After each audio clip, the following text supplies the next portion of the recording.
Bonjour frères et sœurs, quelle joie ce matin de vous avoir devant moi. Et ce matin, une journée un peu spéciale, parce que nous avons deux bien-aimés devant nous, Julien et Marjorie, qui vont donner leur cœur au Seigneur. Alléluia. Le ciel est dans la joie ce matin, les anges chantent ce matin dans le ciel. Nous avons ici deux âmes nouvelles qui vont faire partir des frères et des sœurs de la grande famille de Dieu. Amen. Et on aura le plaisir de les avoir avec nous. Nous allons prendre ce premier chant qui nous dit « Dieu est bon en tout temps ». Vous êtes d'accord avec moi là-dessus? Dieu est bon en tout temps. Alléluia. Dieu est bon en tout temps,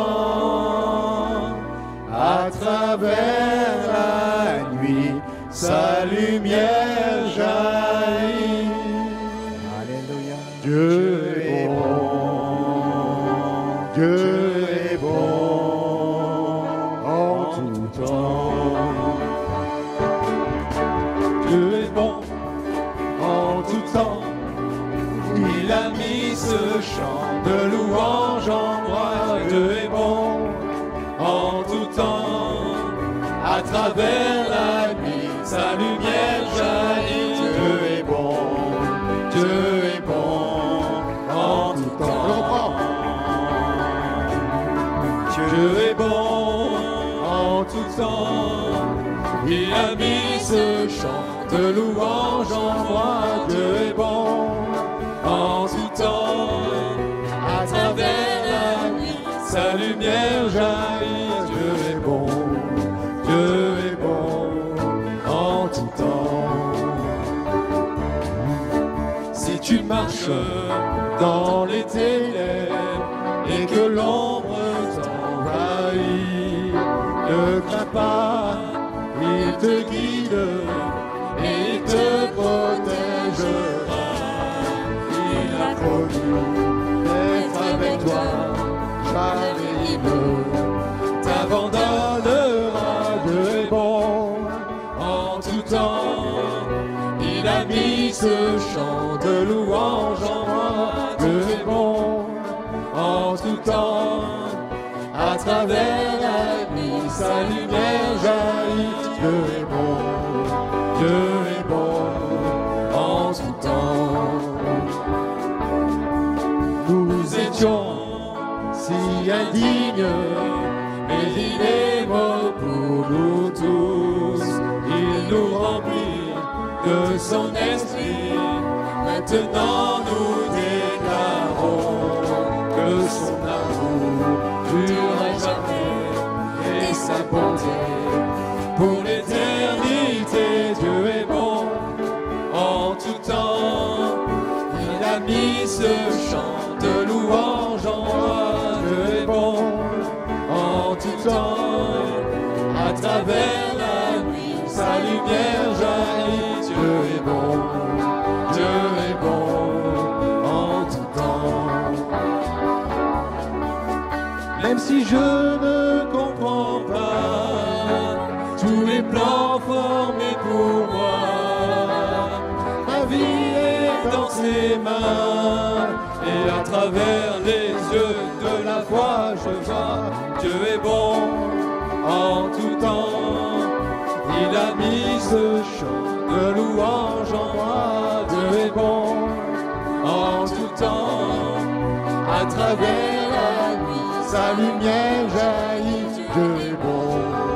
Dieu est bon. Dieu est bon. Dieu est bon. Dieu est bon. Dieu est bon en tout temps. Alléluia. Béni sois-tu Seigneur. Amen. Amen. Oui Seigneur, tu règnes dans le monde entier. Tu es souverain Seigneur. Alléluia Seigneur. Oui, nous sommes là pour te louer ce matin. Nous sommes nés pour te louer ce matin. Et nous voulons prendre cette prière. Je suis né pour te louer Seigneur. Pour glorifier ton nom ce matin.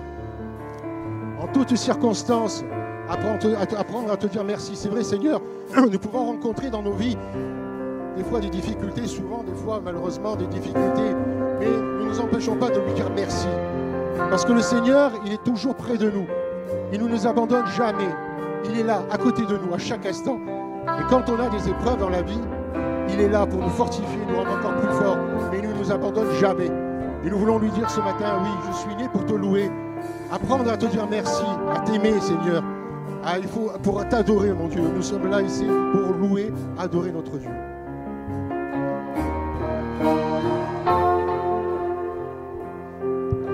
Je suis né pour te louer.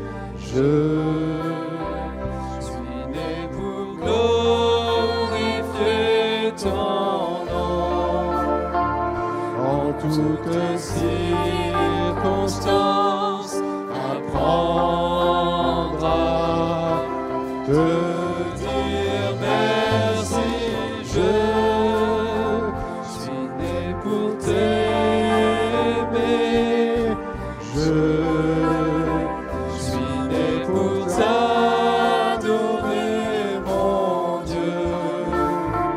Obéir à ta voix.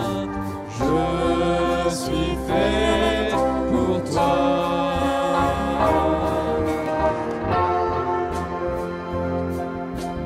Je suis né pour te louer. Je suis né pour glorifier ton nom. En toutes circonstances, apprendre à te dire merci. Je suis né pour t'aimer. Je suis né pour t'adorer, mon Dieu.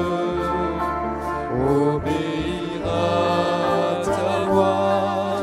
Je suis fait pour toi. Sur la maison. On va reprendre tous ensemble, juste un piano. Je suis né pour te louer. Je suis né pour glorifier ton nom.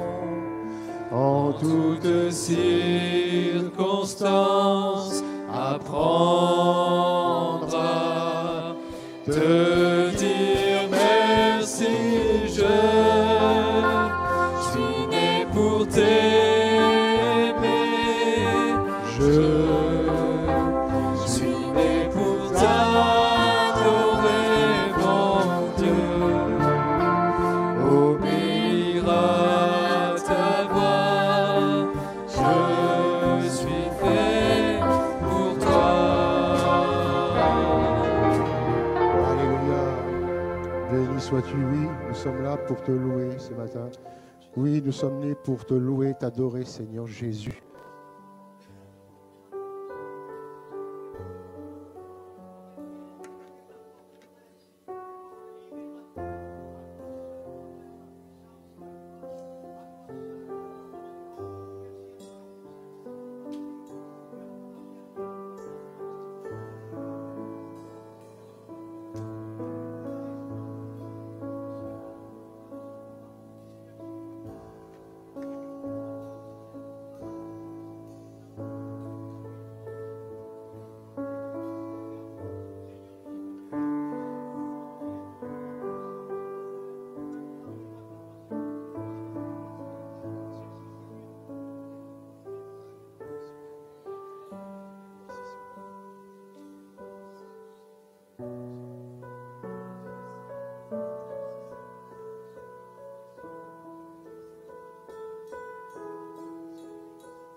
Je demanderai aux frères désignés pour la sainte table de voir s'avancer. Puissions continuer à le prier, à le louer. Amen. Alléluia. La musique peut continuer à jouer doucement. Amen. Les frères désignés par la Sainte Seine, merci beaucoup. Amen. On va ensemble écouter la lecture et après quoi, notre frère Philippe nous conduira dans un cantique. Mais tout d'abord, on va écouter la lecture avant cela. Dans un esprit de recueillement, le piano peut jouer doucement, bien sûr, ce n'est pas interdit, il peut. Et ensemble, dans un esprit de recueillement, nous écoutons la lecture. L'apôtre Paul écrit à l'église de Corinthe, « Car toutes les fois que vous mangez ce pain et que vous buvez cette coupe, vous annoncez la mort du Seigneur jusqu'à ce qu'il vienne. » Cela veut dire que nous l'annonçons, cela veut dire que nous rappelons la signification de ce que Jésus a fait en acceptant de venir sur cette terre, de mourir sur la croix pour porter nos péchés et éviter la condamnation éternelle à ceux qui croiraient en lui, qui lui feraient confiance et qui s'engageraient par les eaux du baptême, entre autres, à le suivre. Nous remercions le Seigneur pour ce qu'il a fait. Alors, peu importe les épreuves, peu importe les nouvelles catastrophiques, écoutez encore ce que dit Paul à l'église de Rome, dans le chapitre 12 et le verset 12. Romains 12, 12. Réjouissez-vous en espérance. Soyez patients dans l'affliction et persévérez dans la prière. Voilà un excellent programme que j'ai fait mien et que je vous engage à suivre également. Réjouissez-vous en espérance. Jésus revient bientôt. Soyez patients dans l'épreuve. Peu importe les épreuves, peu importe le désert que nous traversons, Jésus revient. Persévérer dans la prière, c'est-à-dire dans la communion avec le Seigneur, dans une relation intime avec lui.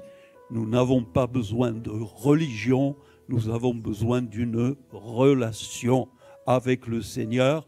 Gloire à son nom. C'est là que nous puisons nos forces, c'est là que nous sommes renouvelés et c'est là que nous pouvons tenir debout, quoi qu'il arrive. Alléluia.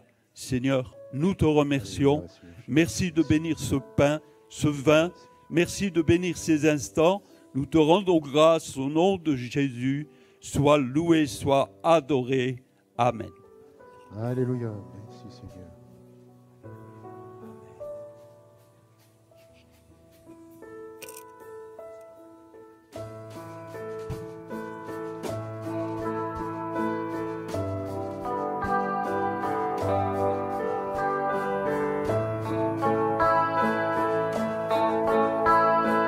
Dieu, quel amour pour moi, quelle patience,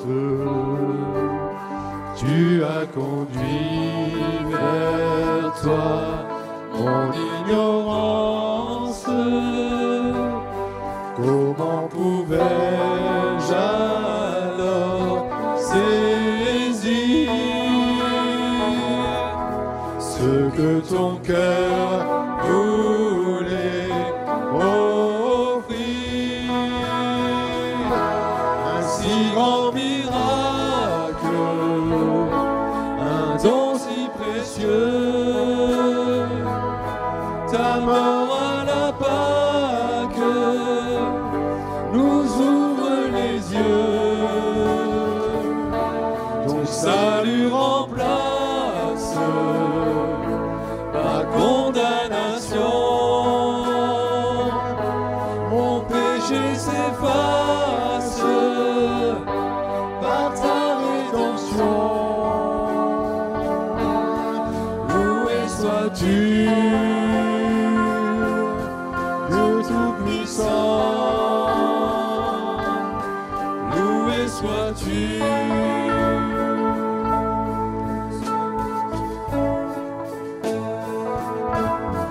ce don si merveilleux,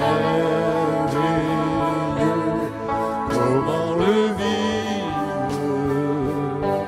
sans le répandre à ceux que tu veux suivre sur les chemins où il s'égare, loin de la vie et de... Alléluia. On se lève ensemble pour la Sainte Seine. On peut se lever ensemble, s'il vous plaît. Amen.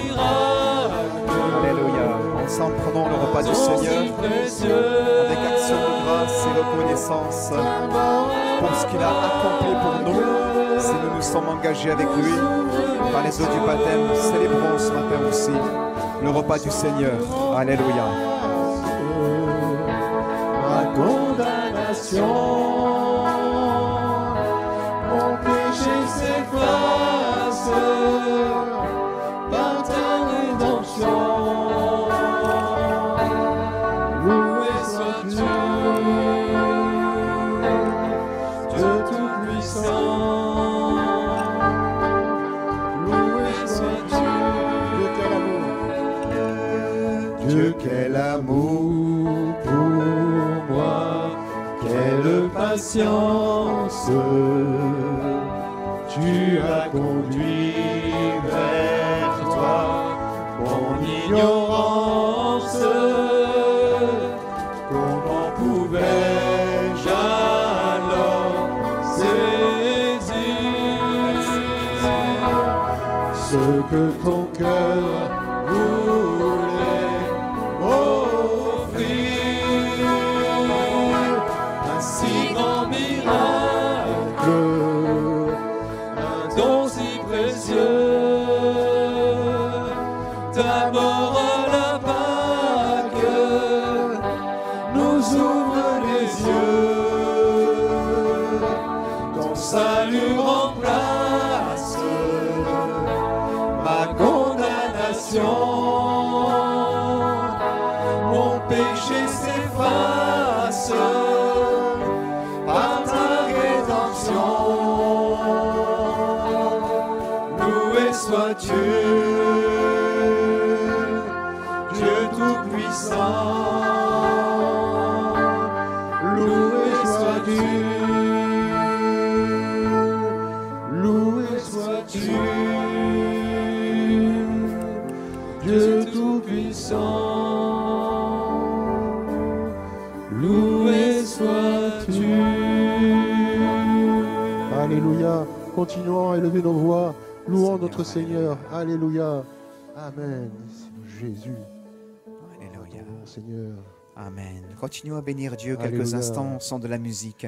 Pendant que la Sainte Seine continue à passer. Amen. On veut bénir le Seigneur pour ce qu'il a accompli. Il est notre Pâque. La Bible déclare Christ, notre Pâque, a été immolé pour chacun de nous. Alléluia. Et on va se souvenir de ce qu'il a accompli pour chacun de nous. On va se souvenir du prix qu'il a payé pour chacun de nous.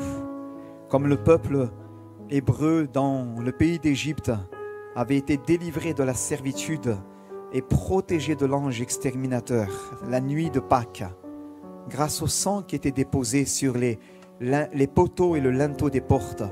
On veut se souvenir aussi, eh bien, parce que Christ a versé son sang pour chacun de nous et que lui, il a payé le prix fort sur la croix. Alléluia. Eh bien, on peut avoir la vie sauve. Amen. Bénissons Dieu. Amen. Peut-on chanter encore une fois, loué sois-tu. Amen. On reprend ce cantique, s'il vous plaît, avec ce refrain, loué sois-tu. Alléluia. On peut remettre les paroles, s'il te plaît, mon frère. Amen. On va le reprendre une dernière fois, tous ensemble, pendant que la Sainte Seine le reprend tout en entier, s'il vous plaît. Dieu, quel amour pour moi, quelle Alléluia. patience tu as conduit vers toi mon ignorance. Comment pouvais-je alors saisir ce que ton cœur voudrait. Alléluia, nous le chantons de tout notre cœur. Ce si grand miracle ensemble, disons-le. Un si grand miracle, un don si précieux,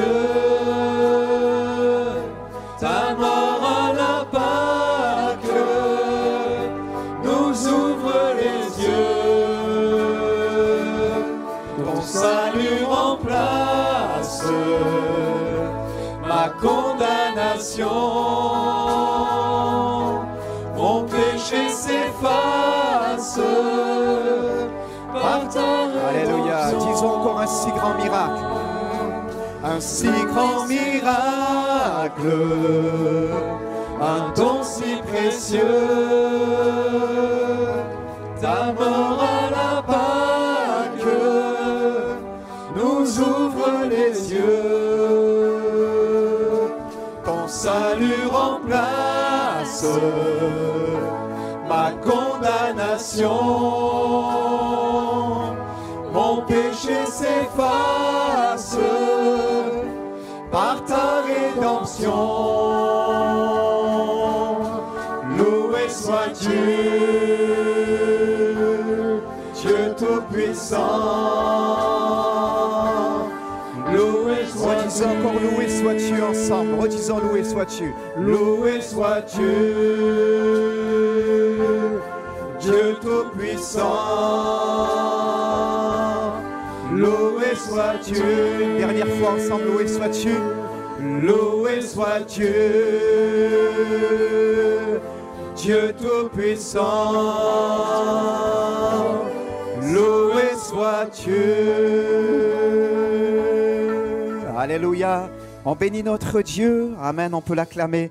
On a le droit d'applaudir notre Dieu. Alléluia. Je voudrais juste faire une lecture. D'accord? Voilà, je vais faire une lecture dans le livre des Actes des Apôtres et au chapitre 8, s'il vous plaît. Actes des Apôtres, chapitre 8. Et je voudrais juste dire quelques mots par rapport au baptême. Actes des Apôtres, chapitre 8, à partir du verset 26. Nous nous recueillons, s'il vous plaît, nous fermons nos yeux et on va prier le Seigneur. Merci, Seigneur, pour maintenant la suite de ce programme. Seigneur, on a élevé ton nom au travers de ces cantiques, au travers de la Sainte Seine. Nous voulons te rendre grâce pour la Sainte Seine qu'on a pu ensemble célébrer, Seigneur. Et nous voulons vraiment te bénir, notre Dieu. Et nous voulons te recommander maintenant la suite de ce culte. Après cette, Seigneur, parenthèse avec les annonces de la vie d'Église, Seigneur, on veut te recommander la suite de ce culte, Père éternel. Et ces témoignages, ces baptêmes, Seigneur notre Dieu, nous voulons, Père éternel, te recommander la parole aussi, afin qu'elle puisse trouver le chemin de nos cœurs, nous te le demandons, les uns aux autres, dans le beau et précieux nom de Jésus. Te disons à ton nom la louange et la gloire, et nous disons ensemble, Amen. Gloire à Dieu. Donc je fais une lecture assez rapide, plusieurs versets, mais je ne veux pas commenter l'intégralité, ce n'est pas le but. Tout à l'heure, on va partager la parole.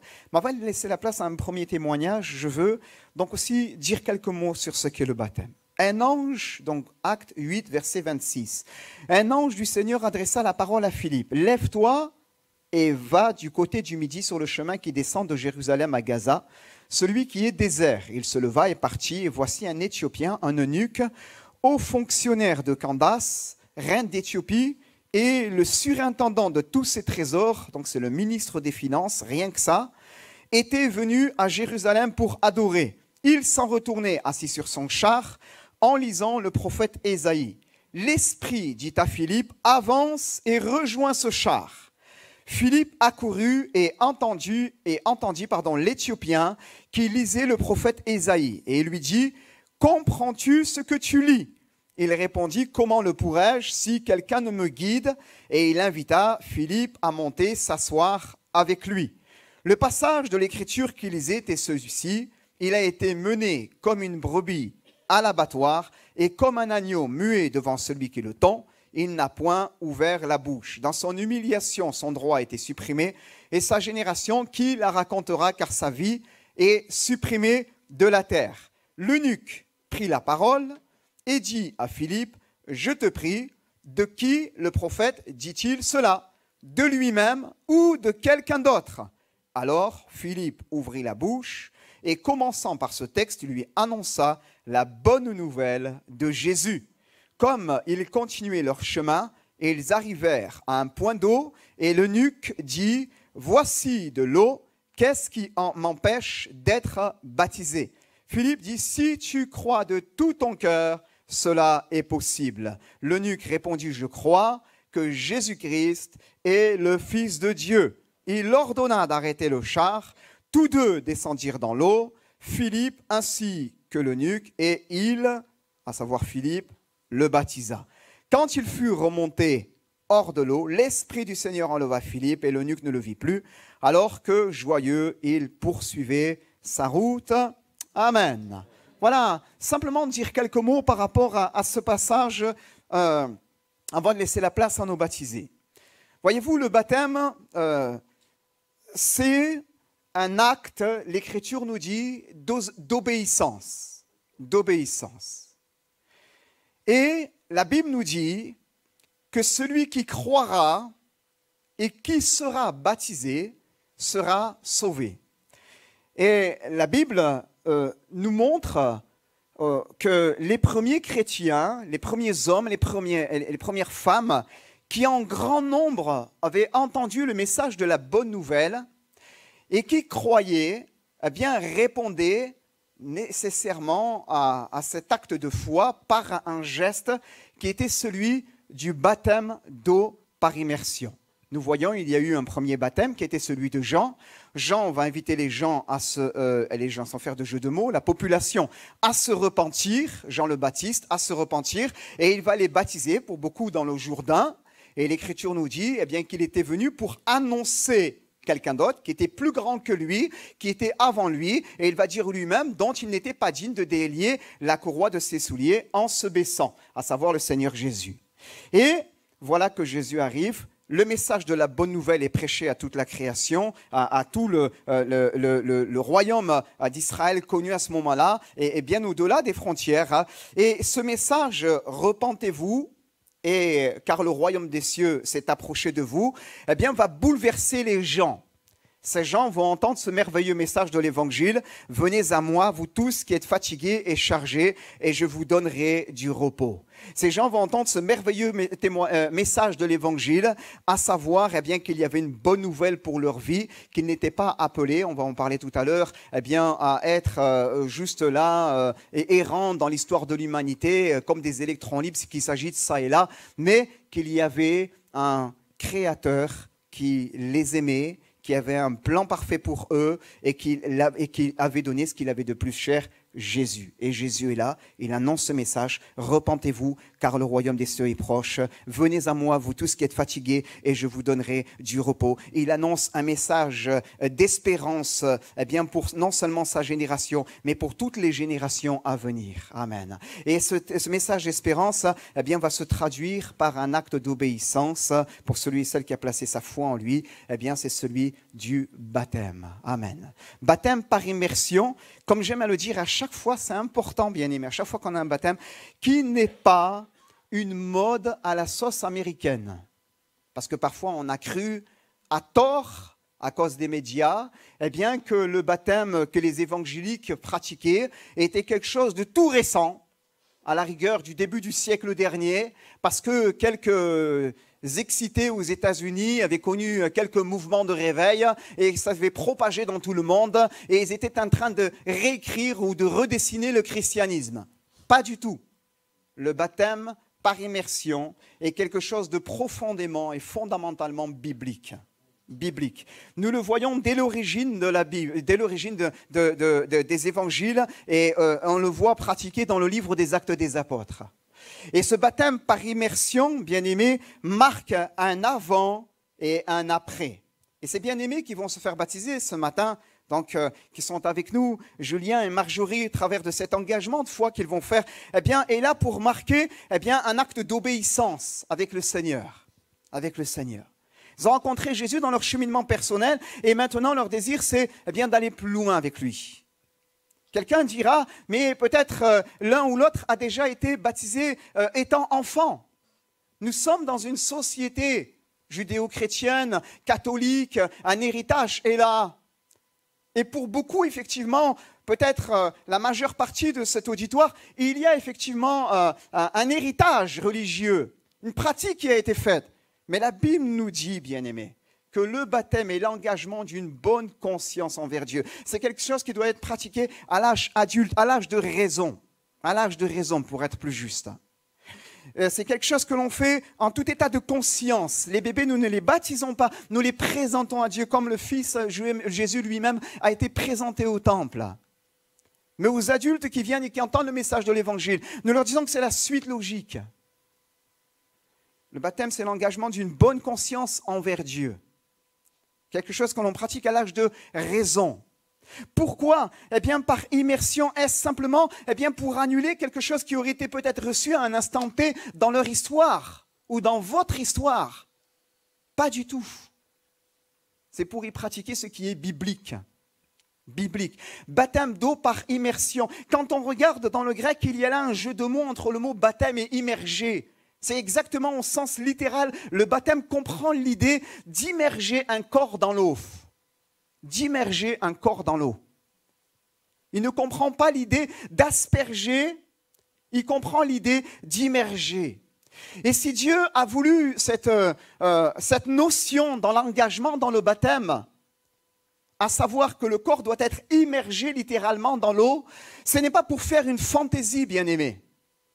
Ce n'est pas pour dire, voilà, dans son ciel, Dieu est assis sur son trône, il est à son bureau et il réfléchit. Et il dit, tiens, voilà, je vais inviter les hommes à se repentir, j'ai envoyé Jésus. Maintenant, comment je pourrais bien faire? Ça, j'ai déjà réfléchi à ce sujet. Maintenant, Jésus va aller sur la terre et il va donner sa vie en rançon. C'est clair, on s'est entendu. Mais comment je vais matérialiser ça? Allez, je vais inventer quelque chose d'assez sympa, je vais inventer le baptême. Non. Il y a une portée spirituelle dans le baptême. Plus qu'un acte symbolique, il y a une portée spirituelle. Si les premiers chrétiens s'étaient baptisés par immersion, ce n'est pas parce qu'il y a là quelque chose d'assez fantaisiste. Non. C'est parce qu'il y a là une profonde signification, à savoir l'identification dans la mort et dans la résurrection de Christ. Premièrement, l'engagement d'une bonne conscience envers Dieu. Deuxièmement, bien-aimé, je l'ai dit, c'est l'identification dans la mort et la résurrection de Christ. Quand Dieu dit dans sa parole, et Dieu est Dieu, bien-aimé, tout est réfléchi chez lui. Dieu n'invente pas le programme au fur et à mesure. Tout est arrêté devant sa face. Quand Dieu dit, voici je donne mon fils, l'évangile est prêché, ceux qui croient doivent se faire baptiser, il le dit pour une raison, parce qu'il y a là l'identification dans sa mort, la mort de Christ et la résurrection. Comme Christ est mort, abandonné de tous, c'est le message qu'il va entendre, cet eunuque éthiopien. Il entend le message de la bonne nouvelle, le message de l'évangile. Il entend ce merveilleux message qui est tiré d'Ésaïe 53. Il a été mené, Jésus, comme une brebis à la boucherie, à l'abattoir, comme un agneau muet devant celui qui l'entend. Il entend parler de celui dont le visage a été tuméfié de coups. Il entend parler de celui dont la tête a été couronnée d'épines. Il entend parler de celui qui a été flagellé de 40 coups moins 1. Avec un fouet, merci pour les commentaires, un fouet, lanière de cuir avec des morceaux d'os et de verre quelquefois attachés, qui venait chercher l'ensemble de ton dos et en arrachait tout. 40 coups moins 1, le 40e était souvent fatal. Pour cela on l'appelle ainsi. Il gît dans son sang. Parfois, les gens qui étaient ainsi jugés et condamnés n'avaient même pas la force de porter la pièce de bois qui faisait partie de leur potence sur laquelle ils devaient être crucifiés, cette croix. Environ 35 kilos qu'il fallait, après cette horreur, porter et aller jusqu'au calvaire. La Via Dolorosa, le chemin de douleur. Et il emprunte le Fils ce chemin de douleur. La Bible nous dit il est semblable à celui dont on détourne le regard. On ne peut pas regarder son visage en face tant il est tuméfié, tant il est marqué par les coups, par les ecchymoses. Le sang ruisselle. On ne peut pas. Il est semblable à celui dont on détourne le regard. L'Écriture nous dit. Mais cependant, c'est l'agneau de Dieu qui ôte le péché du monde. Cependant, il est en route pour toi et pour moi. Amen. Cependant, il va vers la croix et il va payer le prix fort. Et seul, sur le bois maudit du calvaire, entre suspendu un corps, les clous ont percé ses mains, ont déchiré ses chairs, la couronne d'épines, il est mis à nu, parce que c'est comme cela que ça se produisait. On exposait sa nudité, et les pieds sont percés, et dans cette machinerie diabolique de torture, on met tout en œuvre pour faire agoniser dans un supplice sans pareil le coupable. Eh bien, à ce moment-là, le Fils, il est là, et il va, le visage tuméfié, couvert de sang, d'ecchymose, crier Élie, Élie, lama sabachthani, c'est-à-dire mon Dieu, pourquoi m'as-tu abandonné? Il y a eu des ténèbres sur toute la terre, pendant 3 heures. Des ténèbres sur toute la terre. Et à un moment donné, après avoir prié, Père, pardonne-leur car ils ne savent ce qu'ils font, il rend l'esprit dans un grand soupir. Et le voile du temple va se déchirer de haut en bas.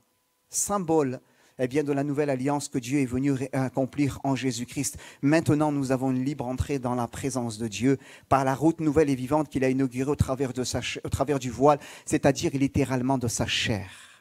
Le ciel est d'airain. Il meurt abandonné de tous. Les disciples l'ont abandonné. Il n'y a que Jean à qui Jésus va dire « Voici Jean, ta mère » et il va dire à Marie « Voici ton fils » pour dire « Prends soin d'elle maintenant, prends soin d'elle ». Et le centenier qui, voyant l'horreur de ce qui se passe, mais en même temps la grandeur d'âme de celui qui est en train de mourir dans ce supplice, va dire « Assurément, cet homme était vraiment le Fils de Dieu ». Mais voyez-vous, Jésus n'est pas resté dans le tombeau. Jésus n'est pas resté dans le tombeau. Si nous croyons que Jésus-Christ est uniquement mort, nous sommes bien malheureux, mais nous croyons qu'il est ressuscité. La Bible nous dit que le 3e jour, les femmes vont aller au tombeau avec des aromates dans le but d'embaumer le corps du Seigneur Jésus. Et elles réfléchissent et elles disent, mais qui nous roulera la pierre? Qui nous roulera la pierre? Et voici qu'un ange est descendu et a déplacé la pierre pour elles. Ces femmes sont tremblantes et l'ange dit, vous cherchez celui qui est ressuscité. Voici, il n'est pas là. Jésus, pardon, mais voici, il n'est pas là. Il est ressuscité. Elles entrent saisies d'effroi, elles constatent que Jésus est ressuscité. Elles vont avertir les disciples qui vont à leur tour constater que Jésus est réellement ressuscité. Et Jésus va se révéler à plus de 500 frères à la fois, l'Écriture nous dit. Les témoins oculaires ont été nombreux, en plus des 12 pour attester de la résurrection du Seigneur Jésus. Et voilà que ce message va se répandre à la Pentecôte comme une traînée de poudre et va se répandre dans tout le monde connu, Méditerranée, connu d'antan. Cette bonne nouvelle, l'Écriture nous dit que cet homme, il a entendu parler de la bonne nouvelle de Jésus. Cette bonne nouvelle de Jésus va aller partout de la terre. Et ces hommes, ces femmes vont être littéralement transformés par la prédication de l'Évangile. Amen. Et cette bonne nouvelle de l'Évangile court encore aujourd'hui. Et elle nous a rejoints encore aujourd'hui, à nous, croyants, parvenus à la fin des temps, à la fin des siècles, et du 21e siècle, elle nous a rejoints. Et elle est toujours actuelle. Et elle dit quoi, cette bonne nouvelle? Celui qui croira et qui sera baptisé sera sauvé. Oh, c'est ça le message de la bonne nouvelle. C'est que tu n'es pas un électron libre qui s'agit de ça et là. Tu as été pensé, voulu, créé par Dieu. Et Dieu t'aime, il a un projet d'amour pour toi. Amen. Et cette bonne nouvelle, elle dit, bien voilà, il peut y avoir un avant et un après dans ta vie. Alléluia. Il peut y avoir un avant et un après. Quelqu'un va dire, mais moi, je n'ai pas besoin d'avoir un avant et un après. Moi, ça me va, je ne veux pas avoir un avant et un après. La Bible dit, tous sans péché sont privés de la gloire de Dieu. Il n'y a pas un juste, pas même un seul. Si on reste dans notre état, on va tout de suite vers un chemin descendant.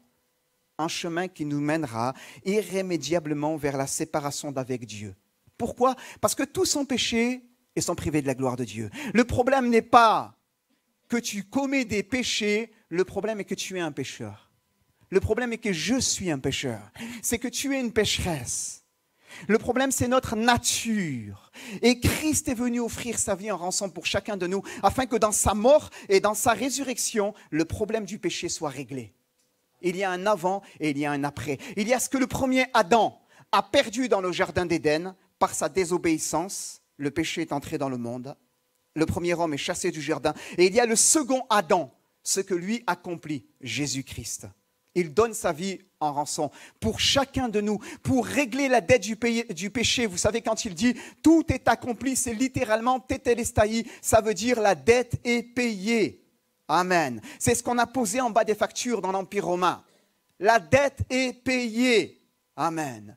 Et il meurt pour chacun de nous afin que par la foi en lui, on reçoit le pardon des péchés. Et le Fils, écoutez bien, ne ressuscite pas pour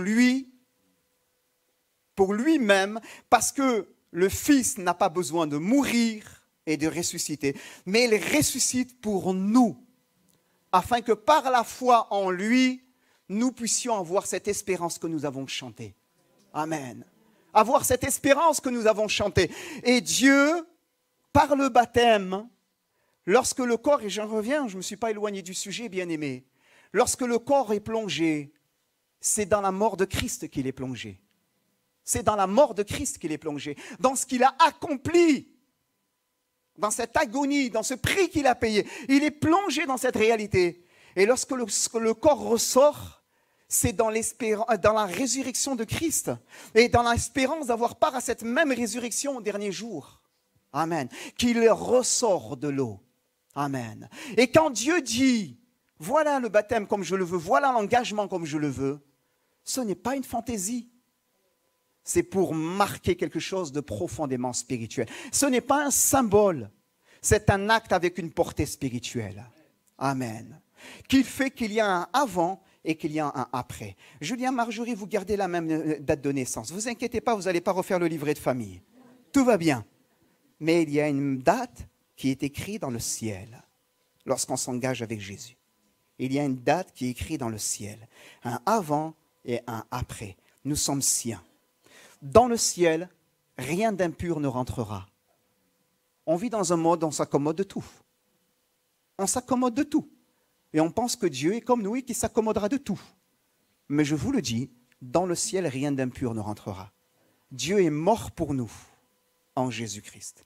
Il est mort pour moi. Et il est mort pour nous, bien-aimés. Afin que par la grâce de Dieu, dans sa résurrection, le problème du péché soit réglé et que tel il est lui, ressuscité, tel un jour nous puissions être. C'est-à-dire quelqu'un de nouveau dans la gloire et dans la félicité éternelle. La vie ne s'arrête pas au tombeau, bien-aimés. La vie ne s'arrête pas à la fin, lorsque nous pleurons un être cher. Le corps est semé corruptible, l'Écriture nous dit, mais il ressuscite incorruptible. Amen. Ceux qui placent leur foi en Jésus-Christ, qui s'engagent, on part à cette réalité glorieuse. Jésus est ressuscité, il est entré dans le ciel de gloire. Croyez-vous que Jésus est entré dans son ciel de gloire pour lui? Pour lui, en avait-il seulement besoin? En avait-il seulement besoin? Vous croyez que Jésus, il rentre dans le ciel de gloire, dans le temple, et là, devant la majesté divine, le Père, le Dieu éternel, le Dieu de toute éternité, eh bien, il entre pour lui-même. Il entre parce qu'il retrouve cette gloire première, mais il entre pour vous et moi, bien-aimés. Pour vous et moi. Écoutez bien cela, pour vous et moi, pour que par la foi en lui, nous puissions être là où il est aussi. Comprenez? Et si nous ne plaçons pas notre foi en lui, eh bien, nous nous trompons nous-mêmes en imaginant que, voilà, c'est acquis, de toute façon, Dieu s'accommode, etc. Non, non, non.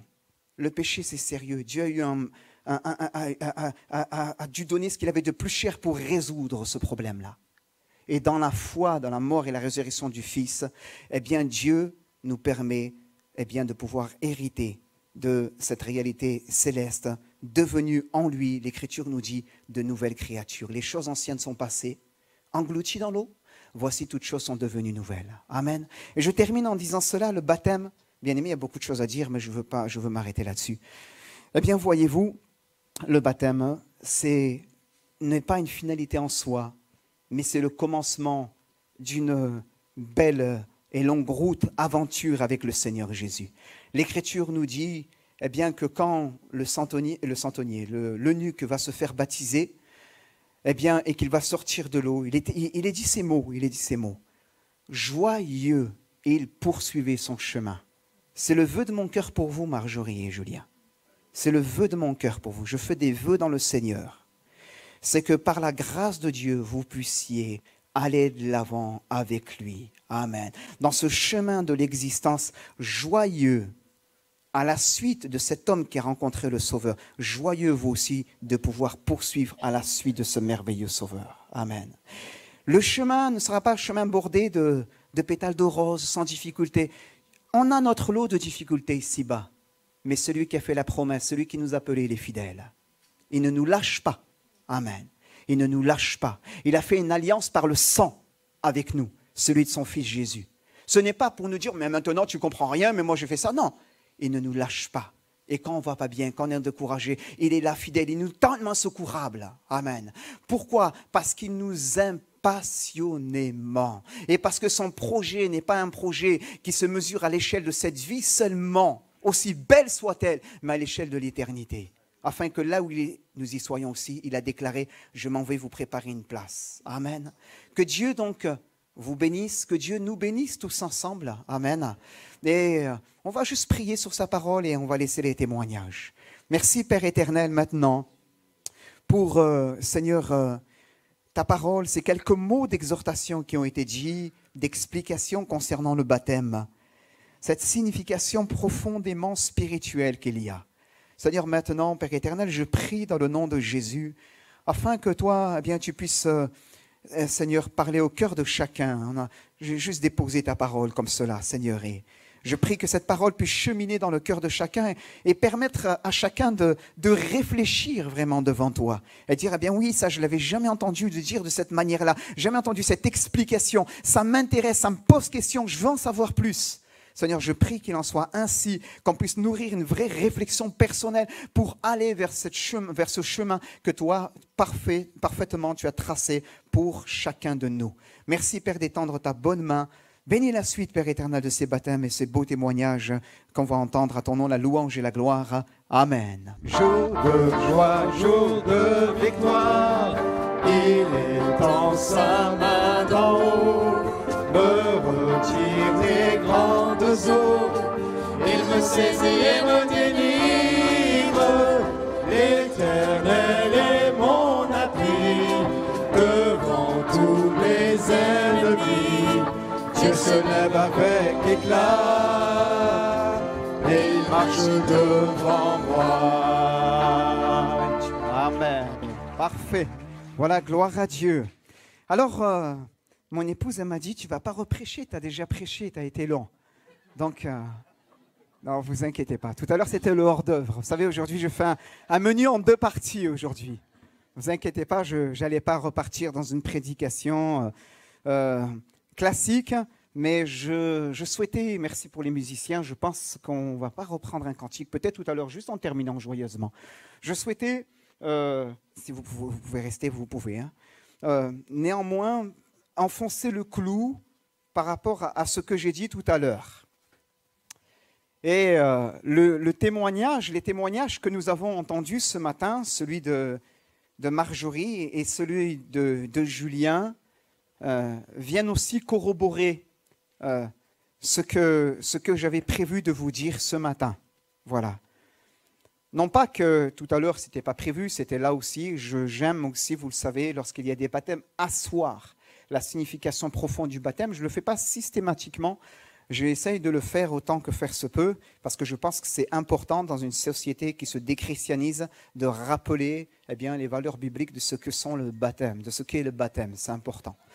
Et là, je souhaite simplement donc au travers de ce que je veux vous partager maintenant, eh bien, enfoncer un peu le clou.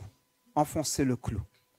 La Bible nous dit, si on peut mettre cette référence Genèse au chapitre 28, s'il te plaît, Genèse chapitre 28, à partir du verset 10, mais on ne va pas lire tout, je vais vous le commenter, on va partager juste un verset, le verset 16, s'il vous plaît.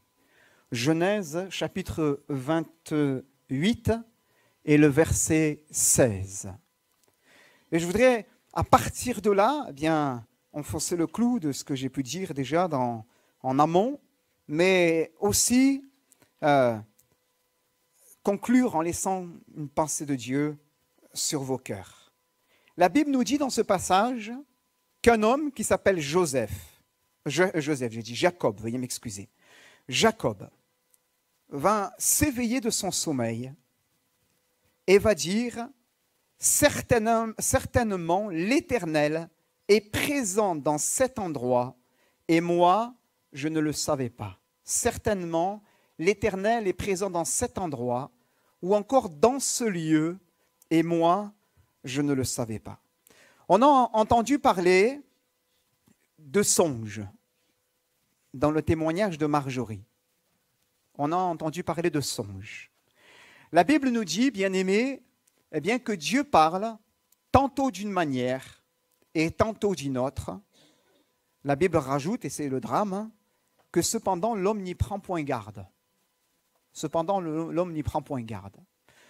Dieu peut utiliser pour quelqu'un qui ne lit pas la Bible, qui ne la connaît pas, qui ne sait même pas qu'il peut se la procurer facilement, Dieu peut utiliser un rêve pour pouvoir lui parler. Non pas qu'on va se mettre à donner des significations à tous nos rêves. Des fois, on rêve mal juste parce que on a trop mangé. C'est tout. Donc, on va éviter le melon et le fromage le soir. C'est tout. Ça va rentrer dans l'ordre. Mais des fois, en fait, on rêve. Et on peut même rêver mal. Le dernier, c'est très parlant. Parce qu'en vérité, Dieu veut nous parler à notre cœur. Il veut nous alerter. Dieu parle tantôt d'une manière et tantôt d'une autre. Mais l'homme n'y prend point garde. Et il y a là, dans ce passage, eh bien, un homme qui est dans sa fuite. Un homme, il s'appelle Jacob. Jacob a un frère, il s'appelle Ésaü. Et leur père, Isaac, doit donner la bénédiction à l'aîné. La bénédiction, le patriarche donne la bénédiction à l'aîné qui va avoir une part plus importante que le second, que le cadet. Et la Bible nous dit, eh bien que, je passe les détails, Jacob, sur un acte de tromperie, va venir voler cette bénédiction qui revenait à l'aîné, à son frère. Comme si on pouvait voler la bénédiction de Dieu. Comme si on pouvait la voler. Et à cause de cette tromperie de trop, parce que Jacob, son nom signifie le trompeur, l'usurpateur, le tricheur, eh bien cette tromperie de trop, il va attirer sur lui la colère de son frère, une colère meurtrière. Meurtrière. C'est terrible lorsque dans les familles, il y a de telles colères, de tels mauvais sentiments à l'égard d'un semblable. C'est terrible. À tel point que la mère de Jacob veut le mettre en sécurité. Tu ne peux pas rester à la maison, tu vas partir quelque temps, et dès que la colère de ton frère se sera apaisée, et que ça sera un peu classé, eh bien tu vas revenir. Et elle organise son départ. Et là, elle va organiser son départ, et Jacob part comme un fugitif, un fuyard. Et la Bible nous montre eh bien, qu'alors qu'il se trouve dans un endroit tout seul, et qu'il se retrouve avec cette pensée, cette angoisse qui est là au-dedans de lui-même, mais qu'est-ce que j'ai fait? Maintenant, je suis obligé de fuir, je suis loin de la maison, loin de ma famille, etc. Avec les conséquences qu'il est en train de supporter, commencer à supporter, la Bible nous dit eh bien, qu'il va s'endormir dehors, dans un coin de nature ce soir-là, et que Dieu va lui parler. Dieu va lui parler par un songe. Dieu va lui parler par un songe. Il y aurait beaucoup de choses à dire sur le songe qu'il a eu, c'est la vision de l'échelle. Il va voir une échelle, le sommet touche le ciel, les pieds touchent la terre, et il y a des anges de Dieu qui montent et qui descendent au-dessus de cette échelle. Et donc, je passe la signification de cette vision, de ce songe, pour être exact, qu'il a eu. Mais ce matin-là, comme Marjorie a dit, des fois elle a senti dans son cœur que là, il s'était passé quelque chose, c'était significatif, Dieu voulait lui parler. Dieu voulait lui parler. Ce matin-là, Jacob se réveille, mais c'est significatif. Il comprend que la vision qu'il a eue est une vision qui vient de Dieu. Le songe, cette image qu'il a vue, ça vient de Dieu.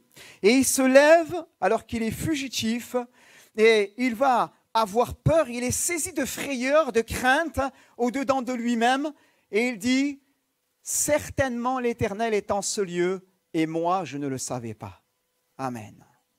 Et je veux terminer, bien-aimés, ces instants en vous disant, voyez-vous, l'Éternel, il est dans ce lieu. Amen. L'Éternel est dans ce lieu. Et comme Jacob, beaucoup de personnes sont des fugitifs de l'existence. Ils sont dans une course effrénée, en avant et toujours en avant, essayant de faire fi du passé, croyant que finalement, le temps finira bien par résoudre les choses. Mais il n'en est rien. Quand on traîne des casseroles, on les traîne pour de bon. Et des fois, il faut s'arrêter et régler certaines choses. Il faut régler certaines choses. Et ce soir-là, Dieu va parler à ce fugitif. À ce fugitif. On est tous bien-aimés devant Dieu. On est tous devant Dieu. On est là, on est dans ce chemin de l'existence qui nous oblige à aller de l'avant. C'est un impératif. On ne peut pas arrêter le temps, on ne peut pas revenir en arrière. On est contraint à chercher à aller de l'avant malgré tout, avec nos blessures, avec nos échecs, avec notre passé, avec ce que nous avons commis. On est obligé, contraint d'essayer de tracer une voie. Mais dans cette voie, eh bien aimé, il y en a un qui nous rejoint et qui nous dit, tu n'es pas obligé de continuer tout seul. Amen. Tu n'es pas obligé de continuer tout seul. Amen. Voilà le message de la bonne nouvelle que nous avons partagé tout à l'heure avec Philippe, l'eunuque éthiopien, il lui annonçant la bonne nouvelle de Jésus. Et voilà le message de la bonne nouvelle qu'on a entendu par ces beaux témoignages. Amen. Voilà le message de la bonne nouvelle je veux faire écho au travers de ce passage de la parole de Dieu. Dieu parle à Jacob et lui dit, tu n'es pas obligé de continuer la route tout seul. Moi, je t'ai créé. Moi, je te connais, je t'appelle par ton nom. Moi, je sais exactement où tu en es dans ta vie. Et moi, je veux entrer dans ton existence. Je veux entrer dans ton existence. Amen. Et la Bible nous dit que ce soir-là, ce matin-là, parce que la nuit est passée, ce matin-là, la Bible nous dit eh bien, que Jacob va faire alliance avec Dieu. Il va faire alliance avec Dieu. Et ce lieu, il va le consacrer, il va ériger un autel et il va l'appeler du nom de Bethel, ce qui signifie maison de l'Éternel. Amen. Je commençais en disant, bien-aimé, cette maison de l'Éternel, c'est une maison de prière. Et nous croyons dans cette maison de prière, Dieu parle. Amen. Dieu parle tantôt d'une manière, tantôt d'une autre. Et ce matin, il nous a parlé, il m'a fait du bien par leur témoignage, il m'a béni. Amen. Et il m'a rappelé combien c'est bon de marcher avec Jésus. Amen. Combien c'est bon. Si je pourrais me refaire baptiser, je retourne. J'y retourne. Alléluia. C'est bon d'avoir mis sa main dans la main du Sauveur. Ça ne fait pas de nous des gens bizarres. Ça fait de nous des gens qui ne cheminent plus seuls. Amen. Amen. Aux disciples d'Emmaüs qui s'en allaient tout seuls, Jésus va s'approcher d'eux. Jésus va s'approcher d'eux.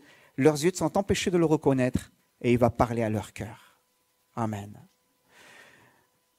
La Bible nous dit eh bien, que quelque part on est comme cela aussi, aux disciples d'Emmaüs.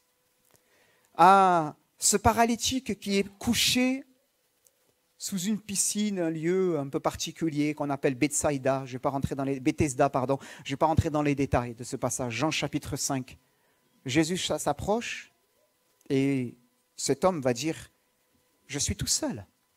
Mais Jésus va s'approcher et va dire, non, non, non, tu n'es plus tout seul maintenant. Moi, je suis là, je vais entrer dans ta vie et je veux te bénir. Amen. À cet eunuque éthiopien dont on a lu le témoignage tout à l'heure, bien-aimé, lui aussi, il était tout seul, il était dans son chemin descendant, tout seul dans un chemin qui est désert, tout seul. Dieu s'approche de lui et lui dit, maintenant, tu n'es plus tout seul. Je veux cheminer avec toi. Est-ce que toi, tu veux cheminer avec moi? Amen. Il y a une alliance que Dieu veut nous permettre de contracter avec lui. Il y a une réalité spirituelle sur laquelle Dieu veut illuminer, ouvrir les yeux de nos cœurs. Et j'espère ce matin, eh bien, que c'est clair pour chacun. Je termine en disant ce passage, en relisant ce passage. Jacob s'éveilla de son sommeil et dit, certainement l'Éternel est en ce lieu et moi je ne le savais pas. Amen.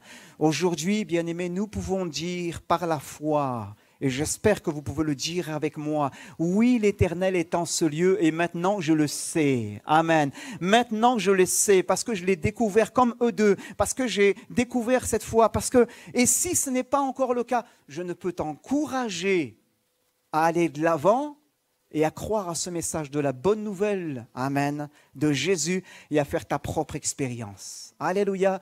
Dieu n'est pas venu en Jésus-Christ pour nous parler religion, il est venu en Jésus-Christ pour nous parler réconciliation. Amen. Il est venu dans sa chair nous réconcilier avec lui par le Fils, afin que là où il est, nous y soyons aussi.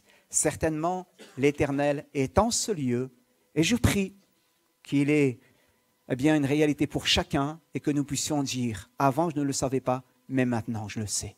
Maintenant je le sais. Maintenant je commence à le percevoir un peu dans l'esprit. Maintenant il y a quelque chose qui se passe et je veux, peut-être timidement comme Marjorie elle a dit tout à l'heure, mais dans mon cœur faire une prière et dire Seigneur je crois en toi. On peut fermer nos yeux s'il vous plaît et on va prier le Seigneur, on va terminer ces moments. Seigneur notre Dieu, merci Père éternel pour ta parole ce matin que nous avons partagé Seigneur. Mais aussi ces beaux témoignages qui sont venus, Père éternel, au milieu de cette pensée, de ces pensées que j'ai voulu partager, Père éternel, comme des éléments, Père éternel, qui viennent juste appuyer cette vérité. Alléluia. L'appuyer, dire oui, c'est vrai, nous l'attestons. L'Éternel est en ce lieu. Avant, je ne le savais pas, mais maintenant, je le sais. J'ai mis ma main dans la sienne et je veux aller de l'avant. Dans le nom de Jésus. Amen. Je prie, Seigneur, ce matin que cela soit une réalité pour chacun. Père, nos invités, les bien-aimés qui ont été là, qui ont partagé la communion avec nous, je prie pour celui, celle qui est en chemin, Père éternel, et qui est peut-être, eh bien, même dans cette maison depuis longtemps, afin qu'il puisse prendre conscience aussi de cela et mettre sa main dans la tienne, dans le nom de Jésus. Confirme ta parole maintenant et glorifie-toi. Alléluia. On garde nos yeux fermés, s'il vous plaît, quelques instants.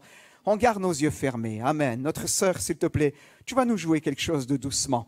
Et on va rester dans la prière. On va juste prier un instant. Amen. On garde nos yeux fermés. Les fronts sont baissés, s'il vous plaît. Et je voudrais juste bien, faire un appel. Et là, je voudrais vous inviter à la prière. Alléluia. À la prière. Je voudrais vous inviter à la rencontre avec ce Dieu invisible, mais tellement réel, tellement présent. Alléluia. Qui nous aime et qui a tout donné pour nous. Ce qu'il avait de plus cher, à savoir son Fils. Alléluia. Certainement, l'Éternel est en ce lieu et moi je ne le savais pas. Jésus n'est pas dans un lieu géographique. L'Éternel n'est pas dans un lieu géographique seulement. Il n'habite pas au 54 avenue de Verdun. Et il n'est pas absent ailleurs. Il est là où 2 ou 3 se rassemblent en son nom. Alléluia. Il est là lorsque tu es à la maison et lorsque peut-être personne ne le voit, mais que tu pries. Il est là lorsque tu es avec quelqu'un qui te parle de sa foi vivante en Jésus-Christ. Il est là à ce moment-là. Il est là. C'est le Dieu invisible. Il est là il est là près de toi. Lorsque tu pleures et lorsque tu souffres, il est là. Il est là. Comme auprès de ce paralytique, comme auprès de ces disciples d'Emmaüs qui allaient, qui ne le reconnaissaient même pas alors qu'il était tout près d'eux. Comme auprès de Jacob dans sa fuite, alors qu'il courait, qu'il allait de l'avant, dans la peur et dans la résignation, Dieu était là. Dieu était là. Il est là près de chacun. Amen. Et cet après-midi, ce matin, je t'invite à terminer ces moments en demandant au Seigneur, révèle-toi à moi. Amen. Fais-toi connaître à mon cœur. J'ai entendu de belles choses et je prie, Seigneur, ce matin, que tu te révèles à mon cœur. Parle-moi, Seigneur, je t'en prie. Parle-moi. Comme tu as parlé à Jacob, à l'eunuque éthiopien, par Philippe, aux disciples d'Emmaüs, à ce paralytique, à Marjorie, à Julien. Parle-moi, Seigneur, ce matin. Parle-moi, je t'en prie, dans le nom de Jésus. Dis-lui doucement, dans le silence de ton cœur, dis-lui, parle-moi, Seigneur, parle-moi. Illumine les yeux de mon cœur. Je veux te voir, Jésus. Je veux te voir. Alléluia. Et crois que ce Dieu, eh bien, invisible n'est pas loin de toi. Et il n'est pas si invisible que cela. Et qui veut se révéler à ton cœur et à ta vie. Alléluia. Crois, saisis cette main maintenant et va de l'avant avec lui, dans le nom de Jésus. Merci, Père, de bénir ta parole. Je prie aussi pour les bien-aimés qui sont là depuis longtemps, qui marchent avec moi, qui marchent dans la foi, qui peut-être à un moment donné ont perdu de vue cette réalité spirituelle.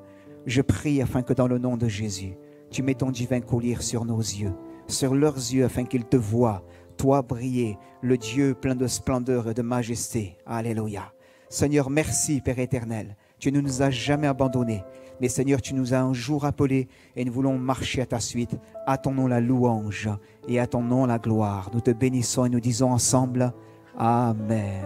Juste faire les annonces, je les ai sous les yeux. Donc simplement préciser que cette semaine, on est dans un programme spécial. Voilà, pas dans un programme spécial, dans une semaine spéciale réaménagée.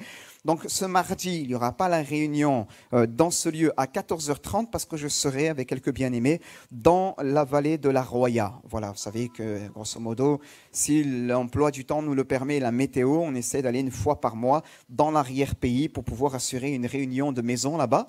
Donc ce mardi, 7, 14h30, pas de réunion ici à l'église en raison du déplacement dans la vallée de la Roya. J'en profite pour vous dire que le mardi 14, le mardi suivant aussi, donc il n'y aura pas la réunion à 14h30, là c'est en raison d'un déplacement pastoral pour un séminaire. Donc je serai absent pour un séminaire.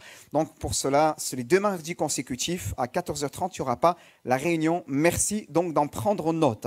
Sinon, jeudi 12h30, 19h30 et le samedi la jeunesse, bien sûr les réunions, les autres réunions hebdomadaires sont bien maintenues. J'en profite pour faire un retour sur la fête de la lumière. Mardi 31, il y a eu dans ce lieu la fête de la lumière qui a été organisée par vous. Plusieurs d'entre vous ont participé activement à la bonne réussite de cet événement et je veux vous remercier pour tout le travail que vous avez fourni. C'est merveilleux. J'ai eu que de bons retours.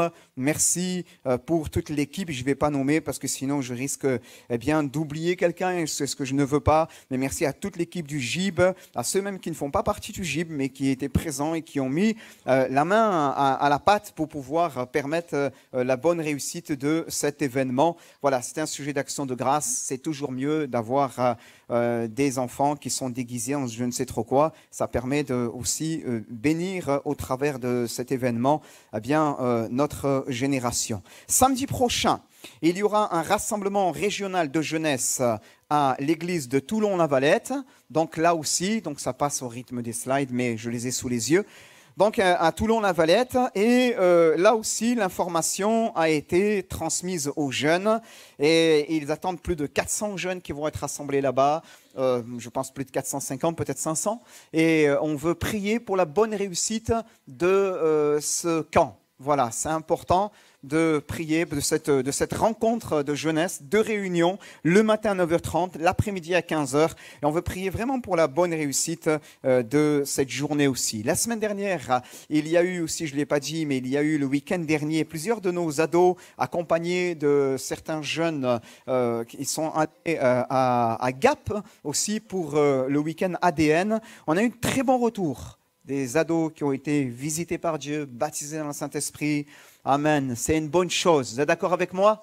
Gloire à Dieu. C'est une très bonne chose. On prie pour nos adolescents afin qu'ils soient, qu'ils puissent vivre cette rencontre personnelle avec le Seigneur et qu'ils puissent aussi marcher avec Jésus dans leur génération, briller. Et voilà, on rend grâce vraiment à Dieu pour ce beau week-end qu'ils ont eu.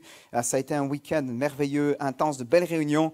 Voilà, c'est une bonne chose. Et je vous demande de continuer à prier pour nos adolescents. Vous savez, ils vont dans des camps, ils reçoivent de la part de Dieu, mais après, ils sont comme Jésus, les disciples qui étaient montés sur la montagne. Il y a un retour dans la vallée. Voilà, et parfois, lorsqu'ils redescendent dans la vallée, ils se heurtent à des de vous entendre et de pouvoir répondre à une formation, à vos besoins pour que vous puissiez intégrer cette équipe aussi de la vidéo. Je rappelle, ce n'est pas réservé à des initiés, mais c'est ouvert à tous.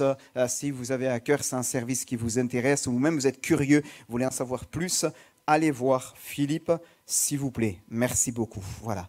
J'avance en précisant, les slides, peut-être je ne les ai pas mis ceux-là, mais je les ai sous les yeux dans mes notes personnelles, qu'on aura dans le cadre de la semaine du 12 au 19 novembre, une soirée spéciale de prière qui sera consacrée à l'Église persécutée. Dimanche prochain, c'est le dimanche de l'Église persécutée, dimanche 12, et nous voulons y consacrer une soirée, premièrement, d'information et de prière, deuxièmement, le jeudi 16 à 19h30. J'ai reçu aussi une information de la part de l'AEP, l'Action évangélique de Pentecôte, qui met en place 15 jours de prière pour le monde hindou du 5 au 19 novembre 2003. Donc ça s'articule aussi dans ce même projet de prière pour l'Église persécutée, parce qu'il y a des gens aujourd'hui, au 21e siècle, qui sont persécutés pour leur foi, ça existe, et qu'ils souffrent pour l'Évangile.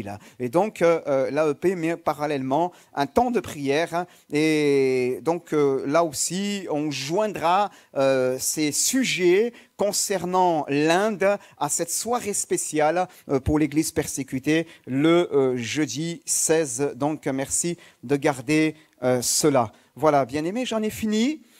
Sans rebondir avec quelque chose de vraiment...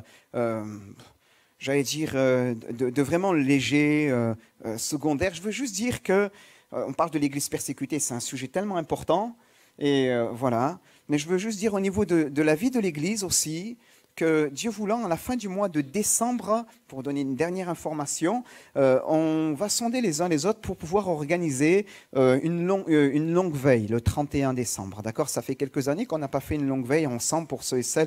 C'était quelque chose qui avait cours avant le Covid. Mais en même temps, des fois, voilà, ça s'essouffle et ce n'est pas la peine de maintenir quelque chose qui s'essouffle.